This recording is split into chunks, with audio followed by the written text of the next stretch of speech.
अस्सलामुअलैकुम रहमतुल्लाहि व बरकातुहू। मोअज़्ज़िज़ असातिज़ा इकराम, कैसे हो आप लोग। उम्मीद और दुआ अल्लाह रब्बुल इज़्ज़त से यही है कि आप लोग सब बखैरियत होंगे। चलिए बढ़ते हैं आज की इस वीडियो की ओर। महाराष्ट्र शिक्षक अभियोग्यता व बुद्धिमत्ता चाचणी TET teacher aptitude and intelligent test 2023, विषय मराठी व्याकरण। मार्गदर्शक आपका दोस्त आपका खादिम शाकिर शेख सर। गाइज़, आज हम लोग जो देखने वाले हैं वो टेट का सेट नंबर 2 जो कि 16/12/2017 को हुआ था, वो हम लोग जो है तो देखने वाले हैं। इसका टाइमिंग था 12:30 बजे का। हम लोग वही देखने वाले। इसकी पहली कड़ी मैंने आप लोग को पहले ही जो तो पेश कर दिया हूँ, और ये उसकी दूसरी कड़ी है या दूसरा भाग है, पार्ट है। कोशिश मेरी यही है कि पूरा मैं आप लोग को पूरे क्वेश्चन पेपर सॉल्व करवाऊँ। आइए बढ़ते आज की इस वीडियो की ओर। गाइज, सबसे पहले तो वेलकम है आप लोगों का मेरे इस educational YouTube channel let's crack it with Shaikh sir पर। गाइज, जो भी इस चैनल पर नए हैं, सबसे पहले चैनल को सब्सक्राइब कर ले और बाजू में जो बेल आइकन है, बेल आइकन को प्रेस कर दे, ताकि जब भी कोई नया वीडियो अपलोड हो तो आप लोग को नोटिफिकेशन मिलता रहे। साथ ही साथ वीडियो को लाइक करें, लिंक शेयर करें, और अगर आपकी कोई क्यूरीज, कोई सवाल, कोई परेशानी, कोई प्रॉब्लम है तो कमेंट बॉक्स में चैट की सूरत में आप लोग सवाल कर सकते हो। इंशाल्लाह जब भी देखूँगा आपके सवाल का जवाब दे दिया जाएगा। तो आज हम लोग जो देखने वाले हैं वो पेपर सेट नंबर 10, जिसे हम लोग कड़ी नंबर 2 कह रहे हैं, किस्त नंबर 2 कह रहे हैं। डेट 16/12/2017, टाइम 12:30 बजकर। ठीक, आइए पहला सवाल देखिए। वर या शब्दाचा विरुद्धार्थी शब्द कोणता। अब देख लीजिए, यहाँ पर जो वर है, ये क्वेश्चन हम लोग का पहले भी डिस्कस हो चुका है। वर जो है ये अनेकार्थी शब्द है। एक वर का मतलब ऊपर होता है और दूसरे वर का मतलब जो होता है तो वो दुल्हा होता है। अब इसका विरुद्धार्थी शब्द पूछा गया है। अब यहाँ पर आप लोग देख ले अगर, तो वर का समानार्थी शब्द विरुद्धार्थी शब्द खाली भी होता है, वधु भी होता है। वधु का मतलब होता है दुल्हन, तो इसका विरुद्धार्थी शब्द खाली भी है और वधु भी है, दोनों ही है। उसके बाद में शाप भी है। अब यहाँ पर जब तीनों ही है तो यहाँ पर हमारा ऑप्शन नंबर डी वरिल सर्व जो तो हो जाता है। ये आंसर हम लोग का होगा, यानी वरिल सर्व। ठीक है, तो यहाँ पर हमारा जवाब वरिल सर्व। ये क्वेश्चन हम लोगों ने पहले भी डिस्कस कर लिए थे, इसलिए ज़्यादा तवज्जो नहीं देते, आगे बढ़ जाते हैं। दूसरा सवाल अगर देखा जाए तो सवाल नंबर 32 है। खालीलपैकी अशुद्ध शब्द कोणता। याद रख लीजिए, शुद्ध और अशुद्ध में हम लोग को डिफरेंस समझना है। अशुद्ध को मतलब होता है इसमें गलत शब्द कौन सा है। ठीक, यहाँ पर देख लीजिए आप लोग, पहला शब्द लिखा गया है परमात्मा, तो परमात्मा तो बिल्कुल सही है, यानी ये जवाब हम लोग का नहीं है। उसके बाद में परमेश्वर, परमेश्वर भी सही लिखा हुआ है, यानी ये भी हमारा नहीं है। उसके बाद में तीसरा शब्द है परम, परम भी सही लिखा हुआ है, यानी ये भी जवाब सही है। तो यहाँ पर हम लोग का ऑप्शन नंबर 4 डी हो गया, यानी या पैकी नाही। यही हमारा जवाब है, जो कि हमको कहा गया है कि अशुद्ध शब्द कोणता। तो या पैकी नाही, यानी इन तीनों में से कोई भी शब्द जो तो अशुद्ध नहीं है, सारे के सारे शुद्ध है। ऑप्शन नंबर डी हम लोग का जो तो सही होता है। आइए बढ़ते हैं अगले सवाल की ओर। सवाल नंबर हम लोगों का 66 है। खालीलपैकी स्त्रीलिंग शब्द कोणता। याद रख लीजिए, स्त्रीलिंग कहा गया है। स्त्रीलिंग का मतलब होता है नॉर्मली जिससे औरत जाति का बोध होता है। कुत्रा पुल्लिंग है, गलत जवाब। ससा ये भी पुल्लिंग है, गलत जवाब। ठीक, उसके बाद में कासव, कासव मतलब कि कछुआ, ये भी पुल्लिंग है, ये भी गलत जवाब। सासू, सासू का मतलब होता है सास। ठीक, यानी मदर इन लॉ। यस, तो ये जो है तो हमारी स्त्रीलिंग है, वही हमारा जवाब है। ठीक, आइए बढ़ते हैं सवाल नंबर 88 की ओर। पुटीलपैकी जोड़ शब्द पूर्ण करा। केर, केर का मतलब जो है तो, यानी केर का जो है तो पुटिल शब्द, इसके लगकर जो है तो शब्द क्या बनेगा, पसारा, कुसड़, कचरा और करवंद। तो यहाँ पर केर को जो है तो जोड़ शब्द जो बनता है वो केर कचरा, यानी कूड़ा किरकट, ऐसा जो तो लिया जाता है। तो यहाँ पर ऑप्शन नंबर सी जो तो आप लोग का सही होता है। आइए अगले सवाल की ओर बढ़ते हैं। पाणी पाजणे या वाक्प्रचाराचा अर्थ काय? पानी पाजणे, पानी पाजणे का मतलब होता है पानी पिला देना। अब पानी पिला देना ऑप्शन देख लेते, पराभव करणे, दूसरा है पाण्यात बुडून मारणे, मृत्यामयास अधर्घ्य घेणे और सूर्यास अघर्घ्य घेणे। ठीक, तो यहाँ पर पानी पाजणे का जो वाक् प्रचार का जो अर्थ होता है वो होता है पराभव करने। पराभव करने का मतलब होता है शिकस्त कर देना। तो यहाँ पर यही इसका जो तो सही जवाब होता है। आइए बढ़ते हैं अगले सवाल की ओर। अगला सवाल है आप लोगों का, खालीलपैकी शुद्ध शब्द कौनता? याद रख लीजिए शुद्ध शब्द कहा गया है।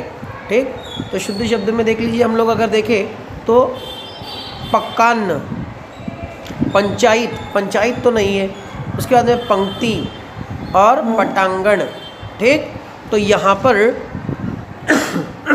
अगर देखा जाए तो ये सवाल में पकान्न और पंक्ति जो है तो ये गलत लिखा गया है। यहाँ पर ये अशुद्ध शब्द होना चाहिए था। पेपर में कुछ कुछ मिस्टेक्स भी होती है। पकान्न ये शुद्ध शब्द है, पंक्ति भी शुद्ध शब्द है, पटांगण भी शुद्ध शब्द है, लेकिन पंचायत ये अशुद्ध शब्द है। तो यहाँ पर सवाल ये होना चाहिए था कि खालीलपैकी अशुद्ध शब्द कौन था? तो यहाँ पर पंचायत नहीं बल्कि पंचायत होती है। तो यहाँ पर ये शब्द जो तो सही हो सकता था जब अगर अशुद्ध शब्द कहते तो लेकिन यहाँ पर शुद्ध शब्द कहा गया है और शुद्ध शब्द को जो है तो यहाँ पर ऑफिशियल आंसर की में पकान्न जो तो इसको माना गया है। ठीक है, आइए बढ़ते हैं अगले सवाल की ओर। अगला सवाल है, कनक या शब्दाचा समानार्थी शब्द कोणता? याद रख लीजिए कनक शब्द का समानार्थी शब्द सोने होता है, धोत्रा ये भी होता है, ए और बी दोगे ही बरोबर, हाँ ये भी सही है, यापैकी नाही, यापैकी नाही तो है ही नहीं, यानी यहाँ पर हम लोग का ए भी सही है बी भी सही है, तो यहाँ पर हम लोग का ए और बी दोगे बरोबर आहे, ये जवाब हम लोग का जो तो सही होता है। ठीक, आइए बढ़ते हैं अगले सवाल की ओर। अगला क्वेश्चन है आप लोग का, पुटील म्हण पूर्ण करा। ठीक, पुटील म्हण पूर्ण करा सवाल है दूरून डोंगर। अब दूरून डोंगर क्या होते हैं? यानी दूर के पहाड़ कैसे होते हैं? साजरे, सुंदर नहीं होते हैं, काले नहीं होते हैं, ऊंच नहीं होते हैं। एक म्हण है, म्हण का मतलब होता है कहावत। ठीक, तो इसका आगे का जो अर्थ है पुटील डोंगर साजरे। ठीक, आइए अगले सवाल की ओर बढ़ते हैं। अगला सवाल है गाइज आप लोगों का, खालीलपैकी शुद्ध वाक्य कोणता? शुद्ध वाक्य, पहला वाक्य देख लेते, त्या पिंजऱ्यात 5 पाखरू आहेत। याद रख लीजिए शुद्ध शब्द कहा गया है या शुद्ध वाक्य कहा गया है। यहाँ पर ये 5 को देख ले आप लोग अगर, तो ये 5 को जो तो इस तरीके से सही लिखा जाता है। ठीक, तो यहाँ पर ये गलत लिखा गया है इसलिए ये अशुद्ध हो गया। दूसरा, आंब्याच्या झाडावर खूप पाखरू आहे। यहाँ पर ये खूब देख लो आप लोग, तो खूब के अंदर दीर्घ स्वर नहीं, दीर्घ उकार नहीं बल्कि रस्व उकार आता है, इस तरीके से लिखा जाता है खूब, तो ये भी गलत हो गया।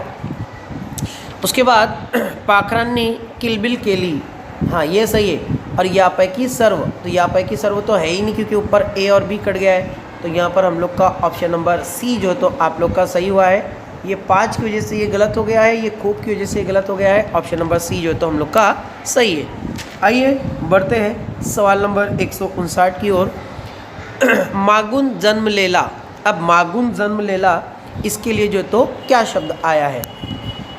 अग्रज, अनुज, अनुश्री और अनुभव। तो यहाँ पर इसके लिए जो शब्द आया है वो शब्द है अनुज। मागुन जन्म लेला यानी पीछे से जन्मा हुआ, इसके लिए अनुज शब्द जो है तो आया है। ठीक, आइए बढ़ जाते हैं अगले सवाल की ओर। सवाल नंबर 181 पे शब्दाचा समानार्थी शब्द काय येईल किंवा कोणता आहे? पाणी, दूध, पाय, ए बी दोघे बरोबर आहे। ठीक, तो यहाँ पर ऑप्शन नंबर हमारा जो सही होता है वो ऑप्शन नंबर डी सही होता है, क्योंकि पे इसका समानार्थी शब्द जो है तो पानी भी होता है और दूध भी होता है, तो इन दोनों का समानार्थी शब्द जो है तो ए और बी दोनों ही सही है, इसलिए ये है। पाए का मतलब पैदल होता है, ये नहीं होता है, तो यहाँ पर ऑप्शन नंबर डी हमारा जो तो सही होता है। आइए बढ़ते अगले सवाल की ओर। अगला सवाल क्या है? उच्च शब्दाचा विरुद्धार्थी शब्द काय? उच्च का मतलब होता है ऊपर। पहले ही अगर हम लोग देखें तो नीच, नीच का मतलब होता है नीचे। उच्च ये समानार्थी शब्द होगा। अत्युच्च ये भी समानार्थी शब्द होगा। और सर्वोच्च ये भी ऊपर ही होता है। तो यहाँ पर ये जो नीच शब्द है यही उच्च शब्द का विरुद्धार्थी शब्द है। आइए बढ़ते अगले सवाल की ओर। खालीलपैकी अशुद्ध वाक्य कोणता? याद रख लीजिए, अशुद्ध वाक्य कहा गया है। इस वीडियो का आखिरी सवाल है हम लोगों का। देख लीजिए, माझे गाव सुंदर आहे, अशुद्ध वाक्य कहा गया है। तो माझे गाव सुंदर आहे सही वाक्य है। माझे गाव पर्वताचा कुशीत आहे, ये भी सही है। वाक्य पूरा पूरा, कहीं पर भी काना, मात्रा, विलांटी, अनुस्वार, उकार, रस उकार, दीर्घ उकार सब सही है। तीसरा देख लेते हैं, माझे गावाचे शीर्षक, शीर्षक गलत लिखा गया है, इसी वजह से ये वाक्य गलत हो गया। शीर्षक किस तरीके से लिखते हैं बता देता हूँ। शीर्षक में दीर्घ विलांटी नहीं बल्कि रस्व विलांटी होती है, इस तरीके से लिखा जाता है शीर्षक, ये सही होता। यानी यहाँ पर हम लोग को अशुद्ध कहा गया है और अशुद्ध के लिए हम लोग को इस तरीके से तीसरा दिया गया है। चौथे पर भी देख लेते हैं, माझे घर गावाचा अगदी मध्यभागी आहे, तो ये भी सही है। लेकिन यहाँ पर हम लोग को अशुद्ध यानी कि गलत वाक्य पहचानने के लिए कहा गया है और वो है हम लोगों का ऑप्शन नंबर सी। तो गाइस, आज के इस वीडियो में यहाँ तक उत्तर सूची आप लोग को दी गई है। मैं समझता हूँ कि आज का वीडियो आपको पसंद आया होगा। पसंद आया है तो लाइक करें, शेयर करें। दुआ का तालिब, आपका दोस्त, आपका खादिम शाकिर शेख सर। इंशाल्लाह अगला वीडियो बहुत जल्दी पेश करूँगा। मिलते हैं अगले वीडियो में, तब तक के लिए अल्लाह हाफिज़।